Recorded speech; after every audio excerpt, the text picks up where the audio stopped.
Have you ever wondered what gadgets kids in the 1970s couldn't stop dreaming about? In this video, the most iconic gadgets of the 1970s. Do you remember the thrill of owning the first digital watch or a new gaming console? Stay tuned to relive these memories and see how they paved the way for today's digital age. Pulsar Digital Watch.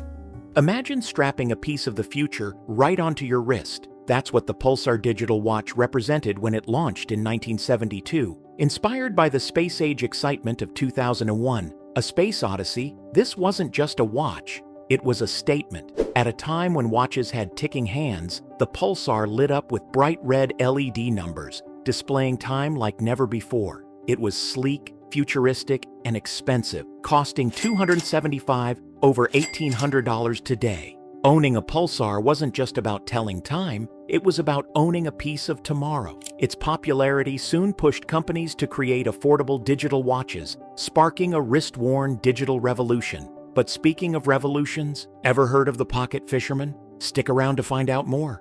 Popal Pocket Fisherman?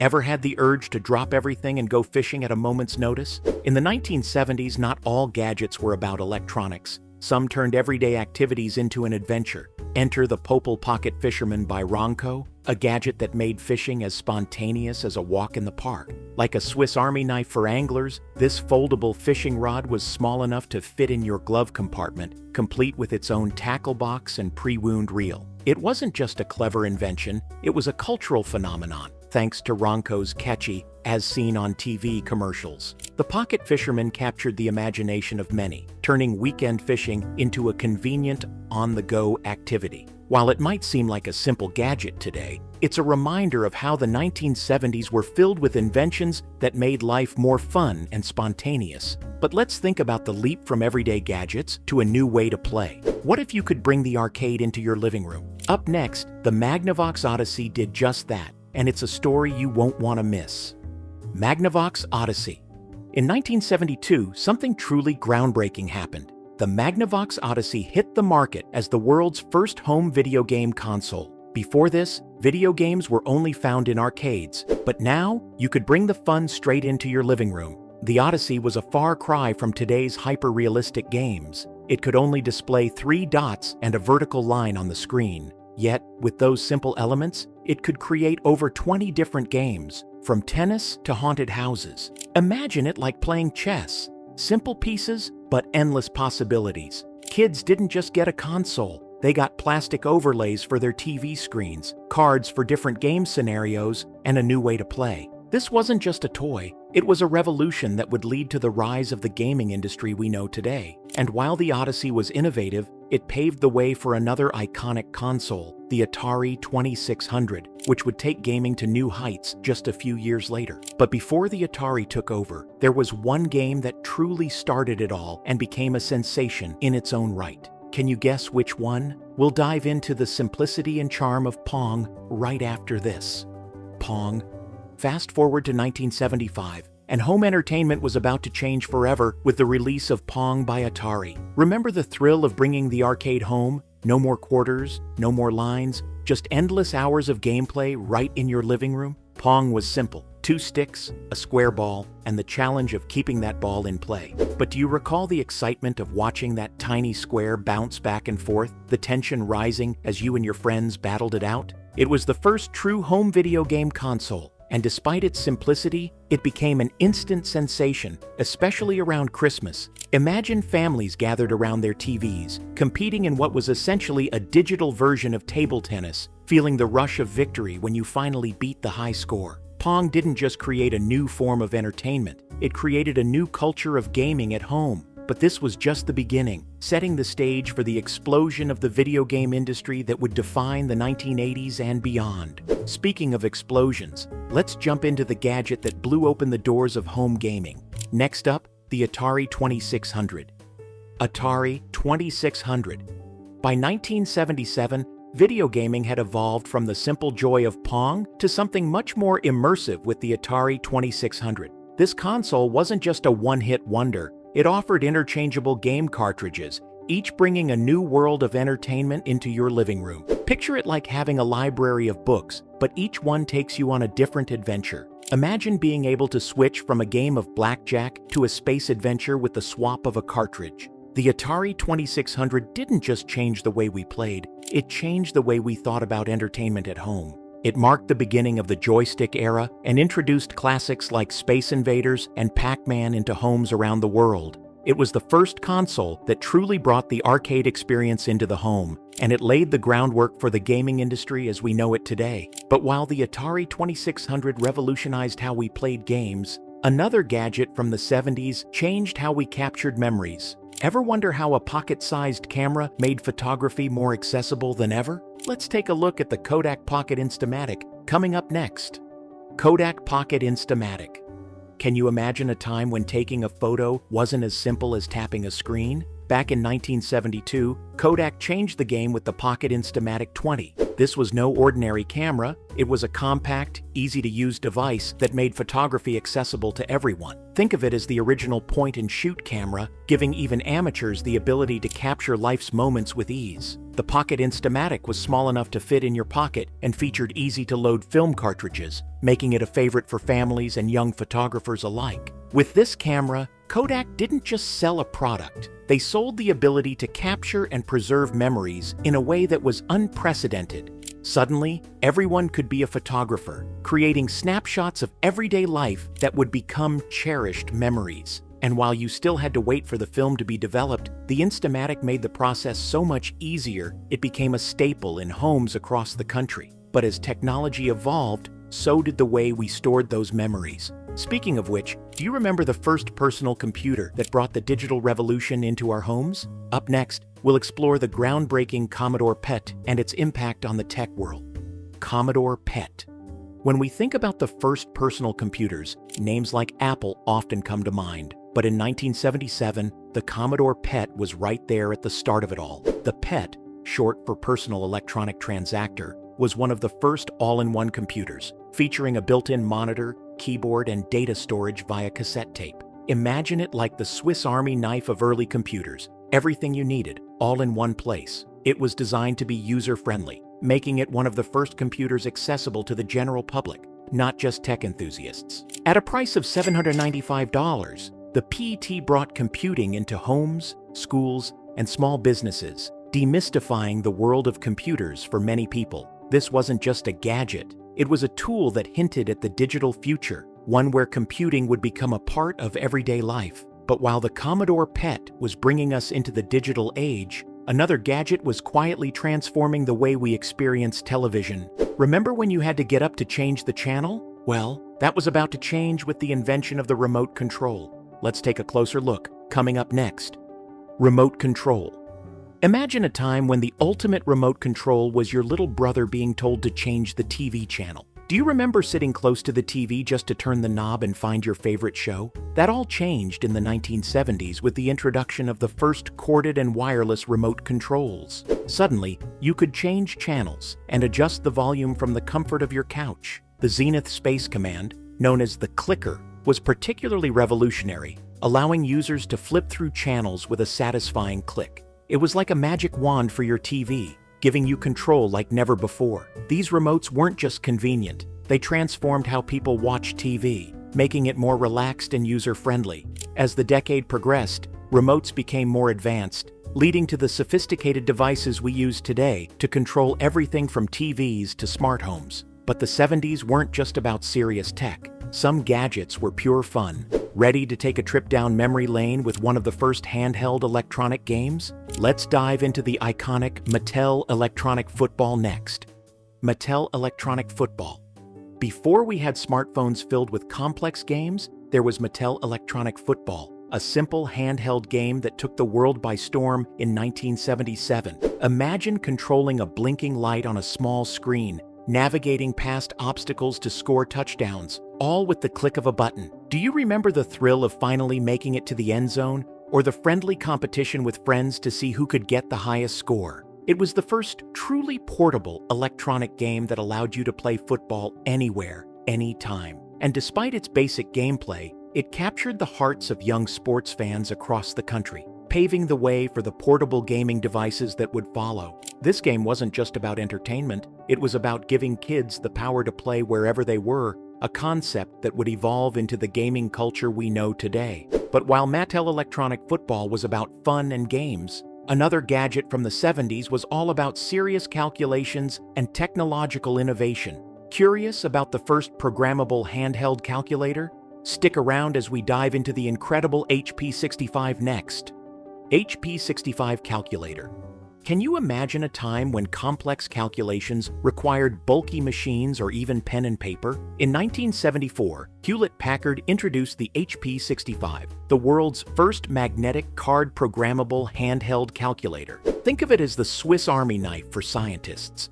A calculator and mini computer all in one. At nearly $800, it was a serious investment, but for engineers and scientists, it was a game changer. The HP65 wasn't just a calculator. It was a portable computer that could store programs and perform complex calculations with the swipe of a magnetic card. This made it an essential tool for professionals who needed to crunch numbers on the go. In fact, it was so advanced that NASA astronauts used it during missions in space to adjust their spacecraft's positions. The HP65 set a new standard for what portable technology could achieve, paving the way for the sophisticated handheld devices we carry with us today. But not all gadgets from the 70s were about work. Some were all about learning through play. Up next, let's explore how one educational toy used cutting-edge technology to teach kids to spell in a fun and interactive way. Curious? Stay tuned as we dive into the iconic Speak and Spell.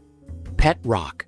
A quirky fad that took off in 1975, the Pet Rock was literally just a smooth stone in a box with breathing holes. It came with a humorous instruction manual on how to care for your pet, turning a simple stone into a novelty item that captured the imagination of millions. It was the perfect example of the playful consumer culture of the 1970s, where humor, simplicity, and a bit of clever marketing could turn anything into a must-have item.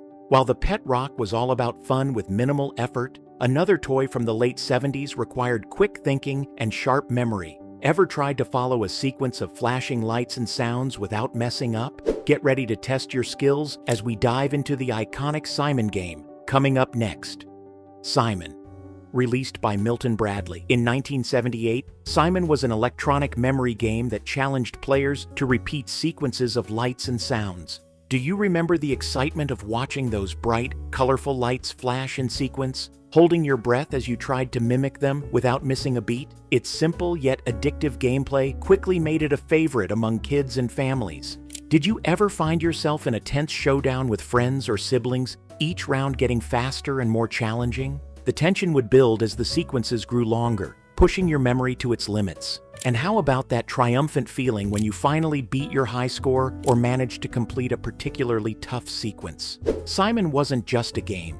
It was a test of memory and concentration that brought people together, sparking countless hours of fun and friendly competition. Even today, the sound of those tones can instantly transport you back to those nostalgic moments of intense focus and laughter. But while Simon was about testing memory, the 70s also saw the rise of educational gadgets. Interested in how technology made learning math fun? Let's check out the Speak and Math next. Speak and Math. Following the success of the Speak and Spell, Texas Instruments introduced the Speak and Math in 1978. This educational toy helped kids improve their math skills with a similar speech synthesizer, making learning fun and interactive. Imagine it as your personal math tutor, but in a fun and engaging format. With its engaging voice prompts and challenging questions, Speak and Math turned what could have been boring drills into an exciting game, motivating kids to practice their arithmetic in a whole new way. It wasn't just about numbers. It was about creating a connection between education and technology, making learning feel like play. But while kids were busy sharpening their math skills, another craze was taking over that had nothing to do with schoolwork. Ever wonder how a galaxy far, far away ended up right in kids' toy boxes? Stick around as we dive into the phenomenon of Star Wars action figures and their impact on a generation. Star Wars action figures. Do you remember the thrill of watching Star Wars for the first time and wishing you could bring that galaxy far, far away into your own home? After the release of Star Wars in 1977, Kenner's line of Star Wars action figures became a must-have for kids. These small, detailed figures of Luke Skywalker, Darth Vader, and other iconic characters allowed kids to bring the epic space battles into their living rooms. Imagine it like having a piece of the movie in your hand, ready to create new adventures. With these toys, you could recreate your favorite scenes, imagine new adventures, and immerse yourself in the Star Wars universe in a way that felt real and personal. The action figures weren't just toys, they were gateways to endless imagination. Each figure, with its carefully crafted features and accessories, became a hero in countless backyard battles and bedroom adventures. Do you remember trading figures with friends, collecting each new release, and spending hours setting up epic showdowns between the Rebel Alliance and the Empire? For many, these action figures weren't just collectibles. They were cherished companions that brought the magic of Star Wars to life in a way that still resonates today. Viewmaster. Though originally introduced in the 1930s, the Viewmaster gained huge popularity in the 1970s, becoming a beloved gadget for kids and adults alike. This stereoscopic viewer allowed users to view 3D images on circular reels, bringing scenes to life with a depth and clarity that felt magical. Whether you were exploring the wonders of nature, immersing yourself in your favorite cartoons, or even taking a virtual trip around the world, the Viewmaster offered a unique window into new experiences. With a simple click, the reels rotated, revealing one vivid 3D image after another, captivating imaginations and providing hours of entertainment. Do you remember the excitement of getting a new reel and the anticipation of seeing what visual adventure awaited? But the Viewmaster wasn't the only way to capture stunning images in the 1970s. How about a camera that could develop your photos right in your hands? Stay tuned as we delve into the iconic Polaroid SX70 and its groundbreaking instant photography. Polaroid SX70. Introduced in 1972, the Polaroid SX70 was the first instant SLR camera, and it quickly became a sensation. Do you remember the thrill of snapping a photo and watching as it slowly developed right before your eyes? This camera fascinated both kids and adults alike, as it could produce fully developed photos in minutes, making instant photography a thrilling novelty. Did you ever experience the excitement of capturing a moment, giving the photo a quick shake, and then marveling as the image appeared like magic? The Polaroid SX70 wasn't just about taking pictures, it was about creating instant memories that you could hold in your hand and share on the spot. Whether it was a family gathering, a vacation snapshot, or just a silly moment with friends, this camera made every occasion feel special. And who could forget the anticipation of seeing how each photo would turn out? But while the SX70 revolutionized how we captured memories, there was another gadget from the 70s that offered a completely different kind of hands-on experience. Ready to dive into the world of tactile, glowing creativity? Let's explore the colorful magic of Light Bright, coming up next. Light Bright. Introduced by Hasbro in 1967 but hugely popular in the 1970s, Light Bright was a toy that doubled as an art tool, allowing kids to create glowing pictures by inserting colored pegs into a backlit grid. Do you remember the joy of designing your own patterns or following the templates to make beautiful, illuminated art? Light Bright wasn't just a toy, it was a gateway to creativity, letting young minds explore colors and shapes in a fun, hands-on way. Each click of a peg into the board brought your creation to life, and the satisfaction of flipping the switch to reveal a radiant masterpiece was unbeatable. Whether you were crafting a rainbow, a favorite cartoon character, or just abstract designs, Light Bright offered endless possibilities and hours of entertainment. But what if I told you that wasn't the only gadget sparking creativity in the 70s? Next, we'll take a look at Merlin, a handheld electronic game that combined fun and brain-teasing challenges. Stay tuned. Merlin. Do you remember the thrill of holding a futuristic gadget that felt like it was straight out of a sci-fi movie? Released in 1978 by Parker Brothers, Merlin was an early handheld electronic game that could play 6 different games. With its bright red color and button layout resembling a telephone, Merlin quickly became a favorite among kids. Whether you were challenging yourself with a game of tic-tac-toe, mastering the memory game, or testing your musical skills with Music Machine, Merlin offered endless hours of entertainment. Its versatility and the fact that it could be taken anywhere made it a groundbreaking toy for its time, sparking imaginations and providing hours of screen-free fun. But while Merlin was all about interactive gameplay, Another 1970s gadget took playtime in a completely different direction. Ever heard of a toy inspired by a daredevil? Stick around as we rev up the excitement with the Evel Knievel Stunt Cycle, coming up next. Evel Knievel Stunt Cycle. Based on the famous daredevil Evel Knievel, this toy stunt cycle allowed kids to launch a miniature version of Knievel over ramps and obstacles, bringing the thrill of his death-defying stunts right into their living rooms. Released in the early 1970s, it was a big hit, capturing the imaginations of young fans who were fascinated by Knievel's real-life feats. With a wind-up motor and a bit of skill, kids could send their tiny Evel Knievel flying through the air, performing jumps and tricks just like the man himself. It wasn't just a toy, it was an invitation to recreate epic stunts, pushing the limits of playtime in a way that felt both daring and fun. But while some kids were busy launching stunts, others were hitting the pavement on a different kind of ride. Ready to roll? Let's take a spin with the iconic Big Wheel, coming up next. Big Wheel.